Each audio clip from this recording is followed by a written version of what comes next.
Hello, you're on Ruslan Belov's channel. Well, it has happened. Exactly what everyone was expecting from Russia's summer military campaign. And what was that expectation? A breakthrough, a powerful push, a large, significant advance that would cause the entire Ukrainian armed forces defense to start collapsing. And now, by August, we've finally seen it. Without dwelling on or getting distracted by Trump's statements and so on, which honestly are no longer as interesting compared to what's happening on the front, let's move straight to the battlefield situation. So friends, remember 2 days ago in my update, I told you about the Russian breakthrough from Pokrovsk northward toward Dobropolye.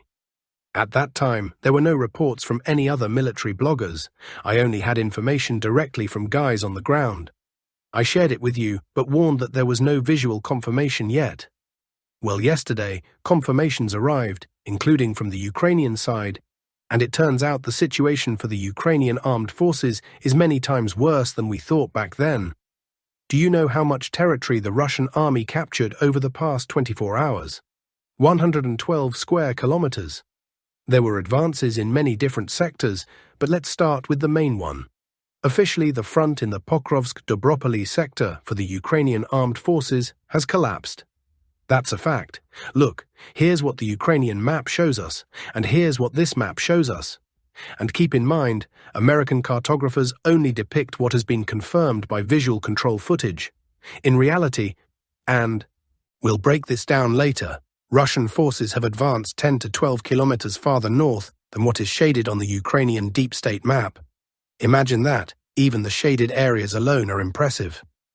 But in reality, the Russians have pushed another 10 kilometers beyond that. What's shaded here is confirmed by objective control footage. In total, 9 villages have come under Russian control. And do you know how big this shaded area is? Over 90 square kilometers. Again, that's only what's confirmed by footage. In reality, the Russian army is already here. Even Ukrainian sources are confirming the Russian breakthrough. And now, footage of this powerful breakthrough is already circulating online. So what do we have? Before this push, just a couple of days ago, confirmed Russian positions were somewhere near Fyodorovka. For context, the Russian Ministry of Defense only yesterday officially announced the capture of Fyodorovka.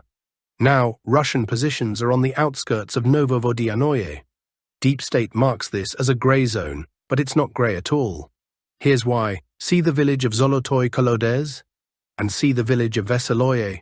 Both are under full Russian control. In Veseloye, the Russian army has not only taken the settlement, but already built up a certain force there. A whole platoon is stationed in this small village. Same with Zolotoy Kolodez. Russian troops reached it on August 6th and took it immediately. The Ukrainian soldiers there never expected to see Russians and were completely unprepared. Imagine being in their place, stationed in a settlement 18 kilometers from the front line.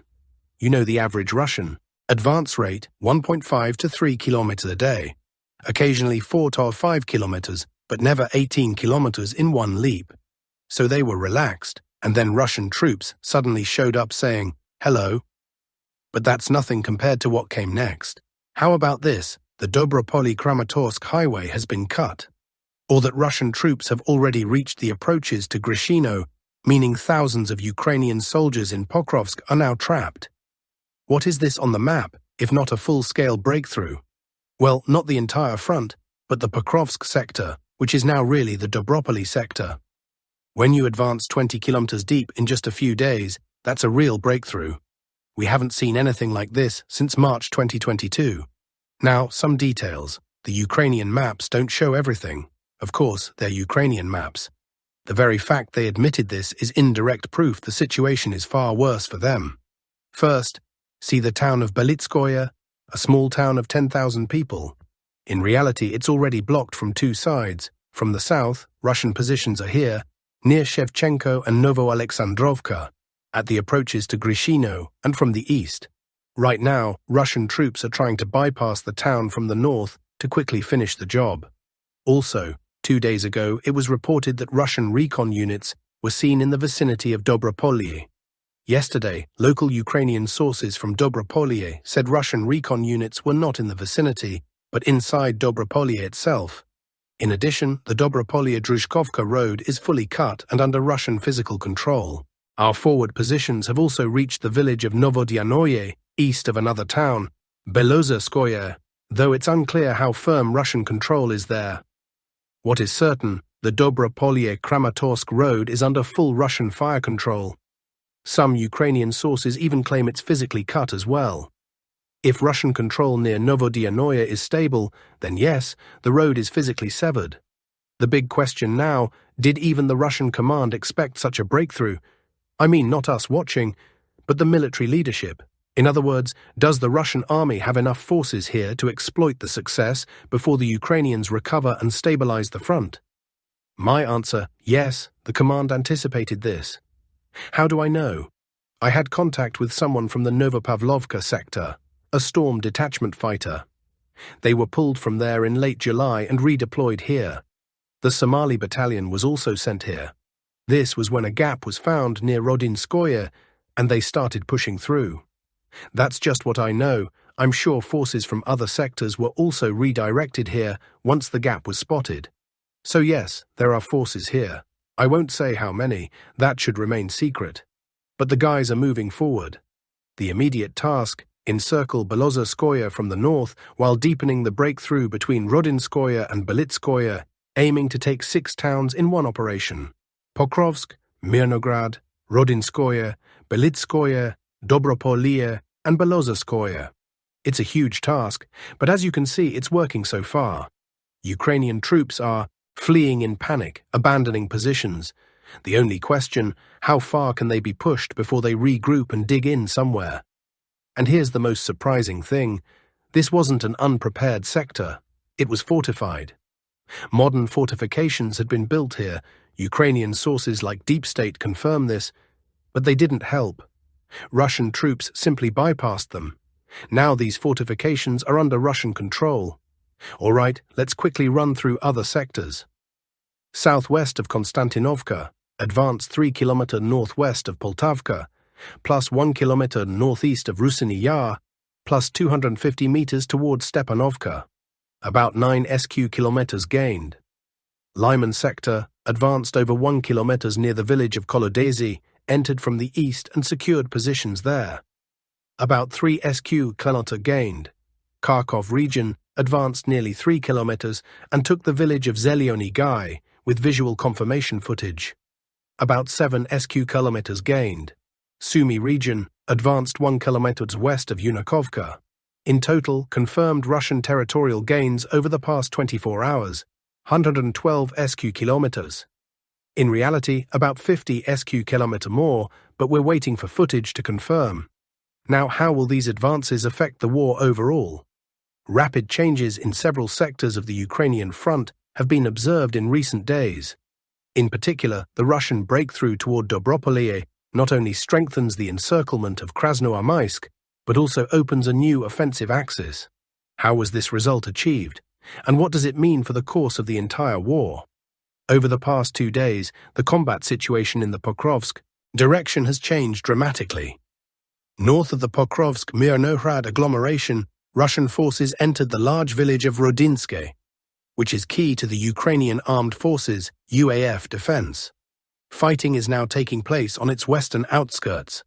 Beyond Rodinske, motorized rifle units advanced westward to the villages of Shevchenko and Novoalexandrivka, creating conditions for the complete encirclement of the agglomeration. There are also reports of a large breakthrough north of Rodinske, pushing forward several kilometers to reach the settlements of Novovodyan, Zoloty Kolodyaz, Hruzke, and Kucheriv Yar. The first assault groups are already operating on the outskirts of Novovodyan and near the city of Dobropilya itself. The road linking Dobropilya with Pokrovsk has been cut. On the eve of the assault on Rodinske, Russian forces seized the Krasnolimanska coal mine, the largest in Donbass. The enemy destroyed the mine's infrastructure but could no longer defend the position. For supplying the remaining garrison in Krasnoarmysk, only one route remains, the M30 highway west toward Dnipropetrovsk Oblast, but it is also under Russian fire control. The situation in this area developed rapidly. About 48 hours ago, it was only a matter of small Russian assault groups on motorcycles, buggies, and even scooters reaching the initial positions described above. By Tuesday morning, however, it was already possible to speak confidently about a large-scale breakthrough of the enemy's front north of the agglomeration.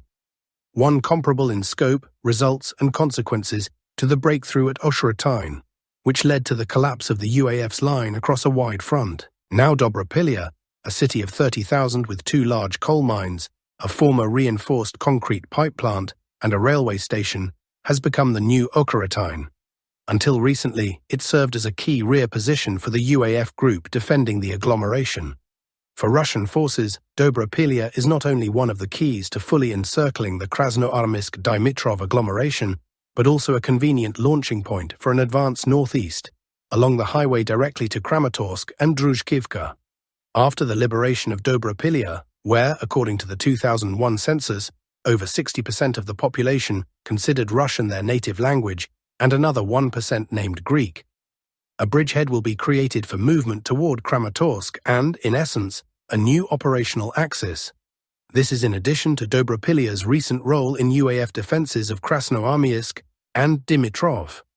The Ukrainian side acknowledges the catastrophic development of events along a wide front. On Monday, Azov took command in Krasnoarmysk after the much-hyped Da Vinci Wolves Brigade was destroyed and almost completely abandoned the city.